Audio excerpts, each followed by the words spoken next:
नमस्कार, आप देख रहे हैं जनता टीवी। मैं हूं आपके साथ अमन त्रिपाठी। बुलेटिन की शुरुआत करेंगे एक बड़ी खबर के साथ। बड़ी खबर, बड़ी जानकारी प्रदेश मंत्रिमंडल के विस्तार को लेकर सामने इस वक्त की बड़ी खबर बता दें। प्रदेश मंत्रिमंडल के विस्तार को लेकर बीते कल मंत्रिमंडल में नए चेहरे शामिल हुए थे। राजेश धर्माणी और यादवेंद्र गोमा मंत्री बनाए गए हैं। राज्यपाल ने दो नए मंत्रियों को इस दौरान शपथ दिलाई है। ये बड़ी खबर, बड़ी जानकारी आपको बता रहे हैं। मुख्य सचिव प्रबोध सक्सेना ने कार्यवाही का इस दौरान संचालन किया है। शपथ के बाद दोनों मंत्रियों ने बात की। वहीं नए कैबिनेट मंत्रियों का शपथ ग्रहण समारोह आयोजित किया जाना है। शपथ ग्रहण समारोह को लेकर मंत्रिमंडल में ये नए चेहरे शामिल हुए तो शपथ ग्रहण समारोह के बाद सीएम बोले, वर्तमान सरकार ने सबसे छोटा मंत्रिमंडल बनाया है। वहीं संसदीय सीट और जातीय समीकरण को साधा गया। वहीं विधानसभा उपाध्यक्ष को इस दौरान जिम्मेदारी मिलनी बाकी है, सीएम की ओर से कहा गया। साथ ही सीएम ने कहा कि मंडी को सरकार में प्रतिनिधित्व मिलेगा।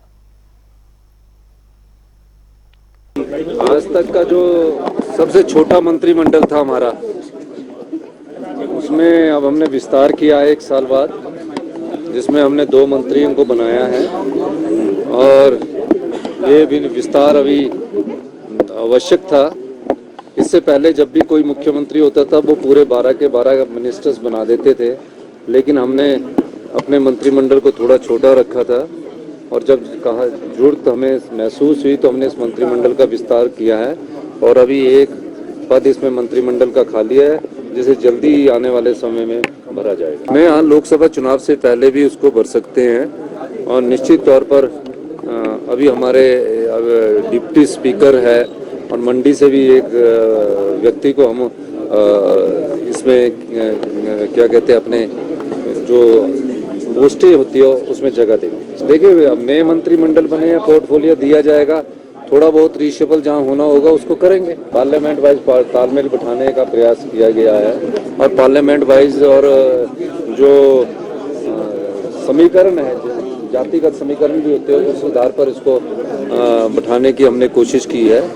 और निश्चित रूप से आने वाले समय में हम सब लोग मिलकर जो कांग्रेस की विकास है, उसमें सरकार हिमाचल प्रदेश का जो विकास करना है, सभी मंत्रिमंडल के सदस्य मिलकर हिमाचल प्रदेश के आत्मनिर्भर की जो हमने आत्मनिर्भरता की जो हमने नींव रखी है, उसमें आगे बढ़े। मंडी से चंद्रशेखर जी को आने वाले समय में जनहित सर्वोपरि है। हम राजधर्म के सिद्धांतों पर चलते हुए अपनी जिम्मेदारी को पूरी ईमानदारी और कर्तव्य निष्ठा के साथ निभाने का प्रयास करेंगे। जिन्होंने मुझे अपने साथ कैबिनेट में जो है वो स्थान लिया है। और साथ ही साथ मैं हमारे हाईकमान के सभी नेता, सोनिया गांधी जी, राहुल गांधी जी, प्रियंका गांधी जी, हमारे इंचार्ज, हमारे अध्यक्ष खड़गे जी का भी मैं धन्यवाद करता हूं, जिन्होंने मुझ पर विश्वास जताया है और मुझे हिमाचल प्रदेश के मंत्री के रूप में जो है उन्होंने यहाँ पर सहमति बनाई है। और आज मैंने उसकी गोपनीयता की शपथ ली है। तो मैं आपके माध्यम से समस्त आला नेताओं का और प्रदेश के सभी नेताओं का, हमारे अध्यक्ष और उप मुख्यमंत्री हमारे मुकेश अग्निहोत्री जी का भी मैं दिल की गहराइयों से धन्यवाद करता हूं। बुलेटिन में आगे बढ़ेंगे, रुक करेंगे एक और बड़ी खबर की ओर। बड़ी खबर, बड़ी जानकारी सामने। हिमाचल के सीएम सुक्खू यूएई के लिए रवाना होने वाले हैं। सीएम सुक्खू का 2 दिवसीय यह दौरा रहेगा। दिल्ली के लिए सीएम सुक्खू रवाना होंगे। वहीं सीएम के साथ अधिकारियों का एक दल भी दुबई जाएगा। वहीं टूरिज्म इंडस्ट्री में निवेश के लिए इस दौरान बातचीत करेंगे। वहीं औद्योगिक घरानों से मुलाकात करेंगे। जिला कांगड़ा को टूरिज्म कैपिटल बनाने का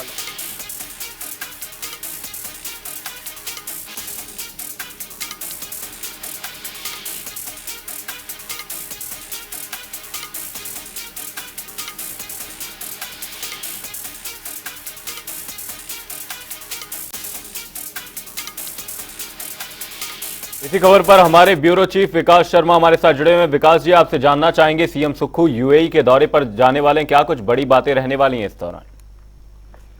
देखिए, पहले से ही जो राज्य सरकार है, सुक्खू सरकार, लगातार इस बात के लिए जो है वो जोर लगाती रही है कि आर्थिक संसाधन हिमाचल प्रदेश के किस तरह से मजबूत किए जा सकते हैं। इसी कड़ी में लगातार मुख्यमंत्री और अधिकारी जो है वो लगातार मंत्रणा करते हैं। हर सोमवार को बैठक की जाती है और न सिर्फ जो पुराने जो योजनाएं हैं जिसे धरातल पर उतारना है या बजट की ऐसी घोषणाएं जिन्हें धरातल पर उतारना है, उनकी समीक्षा की जाती है।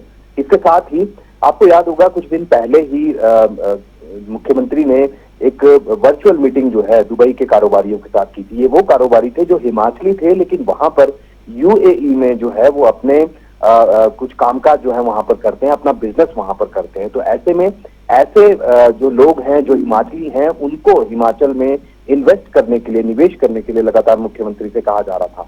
ऑनलाइन भी ये बात की गई, वर्चुअल माध्यम से भी ये बात की गई, और ये भी उन्होंने भी अपनी तरफ से ये इंटरेस्ट जाहिर किया था कि अब हिमाचल में पावर सेक्टर और पर्यटन क्षेत्र, ये दो ऐसे क्षेत्र हैं जहां हिमाचल प्रदेश में निवेश जो है वो किया जा सकता है। अब अधिकारियों के साथ बैठक की गई, मुख्यमंत्री की तरफ से ये कहा गया कि जल्द ही अब यूएई का दौरा जो है वो किया जाना चाहिए, और क्योंकि वहां पर एक इन्वेस्टर्स मीट रखी गई है, उस इन्वेस्टर्स मीट में मुख्यमंत्री और हिमाचल प्रदेश के जो उच्च अधिकारी हैं या जो एचओडीज हैं अलग अलग विभागों के, उनके साथ एक बैठक जो है वो वहां पर आयोजित की जाएगी इन्वेस्टर्स मीट के अंदर ही, और वहां पर यही बताया जाएगा कि हिमाचल प्रदेश में कितनी संभावनाएं हैं ऊर्जा के क्षेत्र में, यानी पावर सेक्टर में किस तरह की संभावनाएं यहाँ पर है। इसके साथ ही जो पर्यटन क्षेत्र है, देखिए मुख्यमंत्री पहले ही अपने बजट स्पीच में ये बात इसकी घोषणा जो है वो कर चुके हैं कि हिमाचल को एक जिला ऐसा है, कांगड़ा जिला, जहां पर जिसे जो है टूरिज्म कैपिटल जो है वो यहाँ पर बनाया जाए। तो ऐसे में बड़े निवेश, बड़े औद्योगिक घराने जो कि न सिर्फ पर्यटन के क्षेत्र में बल्कि ऊर्जा के क्षेत्र में भी अपनी इन्वेस्टमेंट यहाँ पर करें, इनको न्योता जो है वो यहाँ पर दिया जाना है, उनको संभावनाएं जो है वो यहाँ पर बताई जानी है। तो आज मुख्यमंत्री फिलहाल दिल्ली के लिए रवाना होंगे, और दिल्ली से दोपहर बाद मुख्यमंत्री फ्लाइट के जरिए जो है वो सीधा यूएई के लिए जाएंगे और वहां पर इन्वेस्टर्स मीट में भाग लेंगे। 2 दिनों का उनका ये दौरा रहने वाला है। इस बात का खुलासा पिछले कल मुख्यमंत्री खुद जनता टीवी से बातचीत में जो है वो यहाँ पर कर चुके हैं।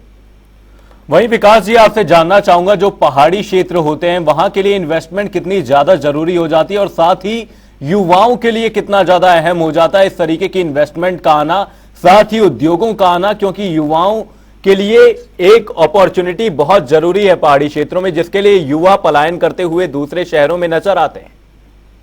देखिए बिल्कुल, क्योंकि अगर ये दुबई में जो दौरा अभी हो रहा है इन्वेस्टर्स मीट का, और वहां से जिस तरह से शुरुआती दौर में भी ये कहा गया, जब वर्चुअल मीटिंग जो है मुख्यमंत्री की अधिकारियों की जो वहां के इन्वेस्टर्स के साथ हो रही थी, जो बड़े औद्योगिक घराने उनके साथ हो रही थी, उन्होंने अपनी इच्छा यहाँ पर जताई थी, क्योंकि भौगोलिक परिस्थितियां बेहद अलग हैं हिमाचल प्रदेश की, और न सिर्फ सुंदरता, यहाँ के प्राकृतिक माहौल, और जिस तरह से प्राकृतिक रूप से जिस तरह से स्वच्छ हवा की अगर हम बात करें, और किस तरह से चीजें जो है वो हिमाचल प्रदेश में हो सकती हैं पर्यटन के क्षेत्र में खास तौर पर।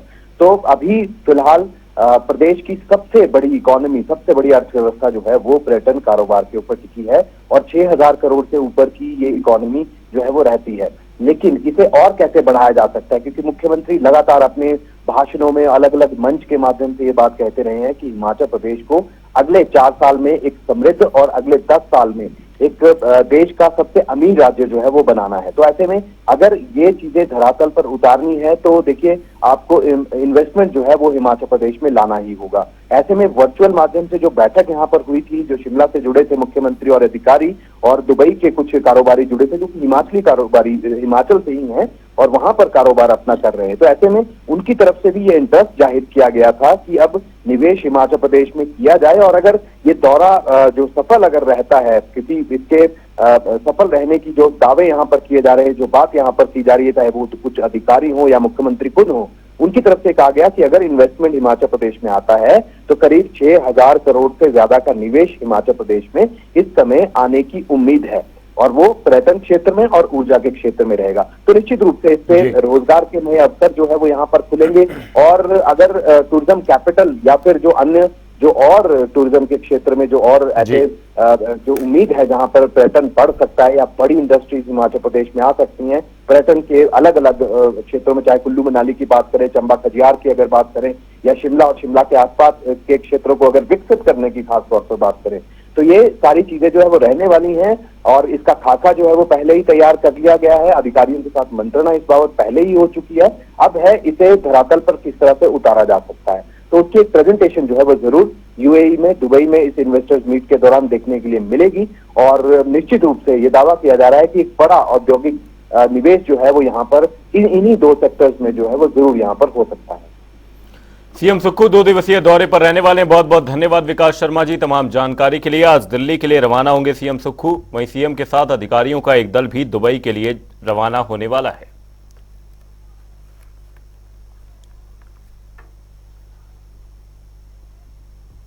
नेता प्रतिपक्ष जयराम ठाकुर ने एक बार फिर से ऑपरेशन लोटस के संकेत दिए हैं। मंडी में बीजेपी की तरफ से आक्रोश दिवस पर एक रैली का आयोजन किया गया। रैली में जनसमूह को संबोधित करते हुए जयराम ठाकुर ने कहा कि राजनीति में सब कुछ संभव है, इसलिए पार्टी के कार्यकर्ता तैयार रहें। उन्होंने कहा कि प्रदेश सरकार से ना तो मंत्री खुश हैं और ना ही विधायक, इसलिए सरकार के साथ अगर कुछ होता है तो इसके लिए सरकार स्वयं जिम्मेदार होगी। गारंटियों की वजह से झारखंड और राजस्थान की सरकारें दफन हो चुकी हैं और अब प्रदेश की कांग्रेस सरकार को भी यही गारंटियां दफन करके छोड़ेंगे।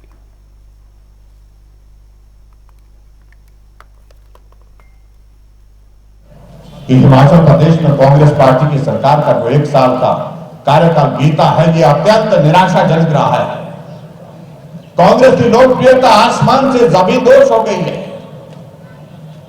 और ऐसे हालात में आप तैयार रहिए, कभी भी कुछ भी हो सकता है। ये हमारे साथी भी यहां पर कह गए, वक्त नहीं लगता, राजनीति में सब कुछ संभव होता है। कुछ लोग कई तरह की बातें कह रहे हैं कि ये कर रहे हैं, ये कर रहे हैं, वो कर रहे हैं। हम तो कुछ नहीं कर रहे हैं, लेकिन जो हालात बन रहे हैं उन हालात के मुताबिक ना आपके विधायक खुश है, ना मंत्री खुश है, ना जनता खुश है। ऐसे में मुझे लगता है कि अपने ही बोझ तले ये सरकार जो है दब जाएगी। ऐसे हालात बन रहे हैं हिमाचल प्रदेश में। जिला परिषद की त्रैमासिक बैठक एडीसी सोलन की अध्यक्षता में संपन्न हुई, जिसमें अलग अलग मुद्दों पर चर्चा की गई और आवश्यक दिशा निर्देश भी जारी किए गए। बैठक का मुख्य मुद्दा बस रूट और बिजली विभाग से जुड़े मुद्दों से संबंधित रहा और जो अधिकारी इस बैठक में अनुपस्थित रहे उनको भी नोटिस जारी कर दिए गए हैं।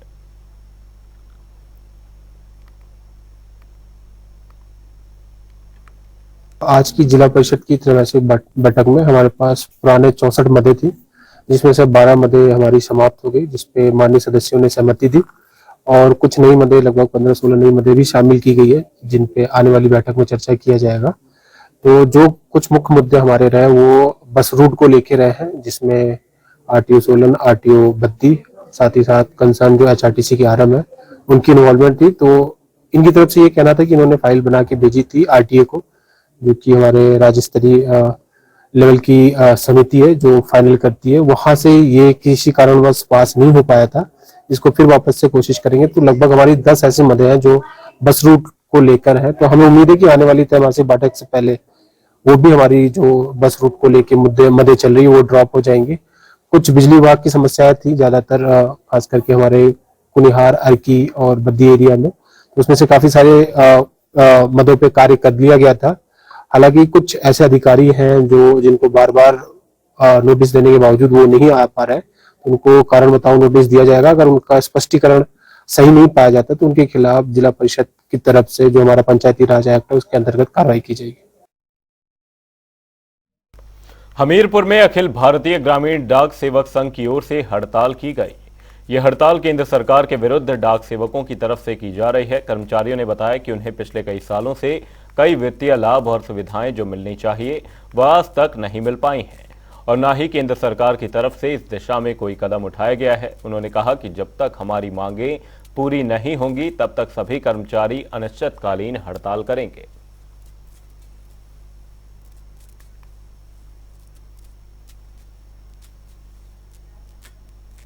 आज हमारा स्ट्राइक का पहला दिन है और ये जो स्ट्राइक है हमारी जो लंबित मांगें पड़ी हुई हैं उस संदर्भ में किया जा रहा है। तो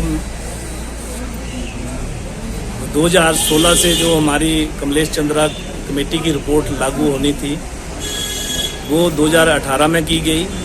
उसके बाद भी जो लागू की गई रिपोर्ट वो तोड़ मरोड़ के की गई लागू। जब संचार मंत्री ने टीवी के ऊपर बोला कि आपकी कमलेश चंद्रा की रिपोर्ट जो है वो सारी की सारी लागू की गई है, जब हमें मिला कुछ तो एक तुच्छ के मात्र मिला। तो उस संदर्भ में हमारी जो ये स्ट्राइक है वो कंटिन्यू रहेगी। उसमें 12, 24, 36 जो हमारी मेन मांग है कि 12 साल में जो इंक्रीमेंट मिलना है, 24 साल में जो इंक्रीमेंट मिलना है और 36 साल में जो इंक्रीमेंट मिलना है वो।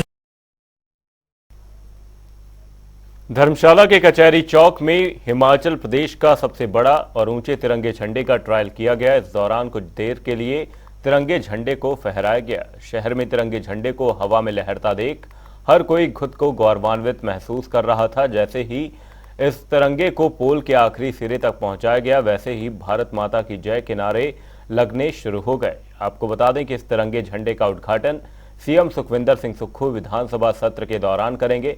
वहीं उद्घाटन के बाद इस तिरंगे झंडे को हर रोज फहराया जाएगा।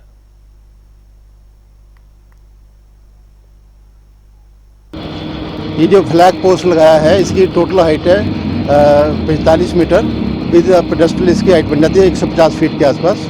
और जो फ्लैग है ऊपर, फ्लैग की डायमेंशन है 30 फीट बाई 20 फीट, 30 मीटर, ये 30 फुट लंबा है और 20 फुट चौड़ा है। इससे जो छोटा फ्लैग है वो बिलासपुर में लगा है, उसकी हाइट इससे लगभग 10 फुट कम है। और ये हिमाचल का सबसे हाईएस्ट फ्लैग डिस्ट्रिक्ट कांगड़ा में लगा है। सर कब तक, क्योंकि बड़ा जिला है ये, कमिश्नर साहब का ये था कि बड़ा जिला है तो इसमें फ्लैग भी बड़ा ही होना चाहिए। सर कब तक इसका इनॉग्रेशन होगा? अभी ये शीतकालीन सत्र आ रहा है, विंटर सेशन आ रहा है, तो पूरी सरकार यहाँ आएगी, तो उम्मीद है कि माननीय मुख्यमंत्री जी ही इसका उद्घाटन करेंगे। हमीरपुर में प्रसन्ना डायग्नोस्टिक्स जल्द आधुनिक लैब स्थापित करेगा, जिससे अस्पताल में आने वाले मरीजों को अत्यंत सुविधा मिलेगी और कम समय में ही रिपोर्ट भी मिल जाएगी। इस समय में ये लैब हर रोज पूरे प्रदेश में 40,000 टेस्ट कर रही है और इन लैब के स्थापित होने से ये आंकड़ा 60,000 तक पहुंच जाएगा। शिमला में आईजीएमसी अस्पताल के पास ही आधुनिक लैब स्थापित की गई है, जिसका उद्घाटन जल्द ही किया जाएगा। लोकेशन प्लस के ऊपर जगह पे अपनी सर्विसेज प्रोवाइड कर रही है। 133 टेस्ट की पूरी लिस्ट है जहाँ पे सर्विसेज प्रोवाइड करनी है। और देखा जाए तो यहाँ पे 192 लैब्स है जहाँ पे कृष्णा ऑलरेडी सर्विसेज अपनी नई तकनीकी की इक्विपमेंट्स को लगा के और प्रॉपर तरीके से, मतलब जैसे एक क्लोज सिस्टम की तरह वर्क करना है। क्लोज सिस्टम इसे बोला जाता है कि जहाँ पे मैनुअल एरर्स कहीं पे भी न दिखे तो उसको बोलते हैं क्लोज सिस्टम। जहाँ पे क्लोज सिस्टम के अंदर बारकोडिंग्स वगैरह जो लगाई जाती है प्रॉपर तरीके से, जो इक्विपमेंट से इंटरफेस होती है और वहाँ पे प्रॉपर तरीके से कहीं पे भी मैनुअल एरर की शक्यता नहीं होती है। और इसी को रिजल्ट में डालते हैं तब जाके हमें एक्रेडिटेशन मिलता है। जैसे हमें फर्स्ट एक्रेडिटेशन जो हमें मिला है वो हमें टांडा मेडिकल कॉलेज में मिला है, जो 4 डिसिप्लिन 130 प्लस पैरामीटर्स के ऊपर हमें मिला है। चारों डिसिप्लिन हमने क्वालिफाई किए। वहाँ पे जब क्वालिफाई करते हैं तब ऑब्वियसली एसेसर्स पूरी तरीके से अगर सेटिस्फाई होते हैं सर्विसेज से, उसमें सब कुछ आ जाता है। डॉक्टर सेटिस्फेक्शन रेशो आ जाता है, फिर उसके बाद में कस्टमर सेटिस्फेक्शन रेशो आ जाता है, इसमें सब आ जाता है। प्रोजेक्ट अगर देखा जाए तो हमें 1600 प्लस स्टाफ है जो भी आज के लेवल के ऊपर हमारे डायरेक्टली पेरोल के ऊपर है, और जो ऑब्वियसली हिमाचल के ही स्टाफ है जो प्रॉपर तरीके से अपने को सर्विस दे रहे हैं और अभी ट्रेन हो चुके हैं कि प्रॉपर तरीके से अभी ये दे। हमारी कैपेसिटी, आज की कैपेसिटी जो पिछली कैपेसिटी थी, हमारे जो पिछला जो ये था 40,000 टेस्ट पर डे करने का। पर और अब हमने जो अभी हमारी जो नई लैब जो लाई है, अभी जस्ट हमने 2 नई लैब, रेफरेंस लैब जो अपन अभी बैठे हैं, जो एक वो नई लैब है जो रेफरेंस लैब है आईजीएमसी के पास में। और यहाँ पे ऑल मॉड्यूलर सिस्टम्स, जो पहले दूसरे लैब्स में भी मॉड्यूलर सिस्टम्स लगे थे, इससे हाईली इक्विप्ड हमने अभी नए मॉड्यूलर सिस्टम्स भी ऐड ऑन किए हैं, नए स्कैनर्स ऐड किए हैं, जिसकी वजह से यहाँ पे कंसल्टेंट्स की कहीं पे भी कमी महसूस ना हो और हमें रिपोर्टिंग टाइम पे मिले। प्रदेश कांग्रेस प्रवक्ता सुदर्शन शर्मा ने प्रेस कॉन्फ्रेंस की। इस दौरान सुदर्शन शर्मा ने कहा कि प्रदेश की जनता ने कार्यक्रम में इतनी बड़ी संख्या में मौजूदगी दी, इससे मुख्यमंत्री सुखविंदर सिंह सुक्खू के नेतृत्व वाली सरकार को धन्यवाद देते हुए मुख्यमंत्री के प्रति अपना प्यार दर्शाया गया है।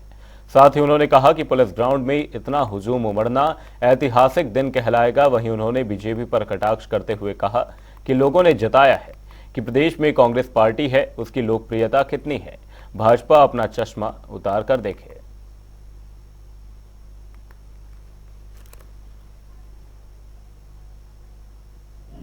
कल का जो ऐतिहासिक मैदान धर्मशाला में पुलिस ग्राउंड है, वो पहली मर्तबा इतिहास में खचाखच भरा गया और इससे पहले ना कभी ऐसी रैली हुई है। और ये कांग्रेस की रैली तो थी ही, इसके साथ जो जनता की खुशियों की अपनी पहली जो उन्होंने वर्षगांठ के ऊपर खुशी महसूस की है, उसकी एवज में यहाँ जो बेहतरीन जो हाजिरी मौजूदगी दी है, उससे ये प्रमाण मिला है कि भारतीय जनता पार्टी द्वारा कटाक्ष करना हमेशा, ये अपना राजनीतिक चश्मा उतार कर देखें कि कल जो प्रमाण मिला है ये जग जाहिर है। बुलेटिन में फिलहाल के लिए सिर्फ इतना ही, कहीं जाएगा नहीं। जनता टीवी पर खबरों का सिलसिला रहेगा जारी। तब तक के लिए नमस्कार।